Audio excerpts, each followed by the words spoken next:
Ena stvar, ki me je dolg časa motila pri spletnih učilnicah, pri teh klasičnih učilnicah, ki imajo samo lekcije oziroma module, pa potem lekcije, je bilo ravno to, da se zavedam kot izobraževalka, da včasih v bistvu ne rabimo imeti modulov pa lekcij. Včasih bi mi zgradili kakšne programe, ki v bistvu niso tisti klasični programi, kjer ljudi peljemo step by step, korak za korakom, modul za modulom in tako naprej.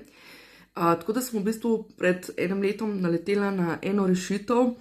ki je pravzaprav, bom rekla, tisto, kar lahko rečem, da je neka idealna rešitev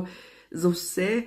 ki bi radi gradili online programe oziroma neke programe ali pa celo mogoče samo neke suportne zadeve, ne bi pa imeli klasičnih učilnic. In celotno zadevo sem zapakirala pod imenom Spletni hub. Gre namreč, hub pomeni središče oziroma spletno središče, in v bistvu omogoča, da gradiš spletno skupnost po principu, tako kot poznamo recimo Facebook skupine oziroma pač nek ta princip socialnih omrežij, kjer pravzaprav te sobe, spletne sobe, torej to niso klasične učilnice, kljub temu, da klasične učilnice tudi še vedno imaš na voljo noter, te sobe potem omogočajo, da si pravzaprav lahko ustvariš kakršenkoli online program. In da bo vse skupaj še lažje oziroma da še bolj približam,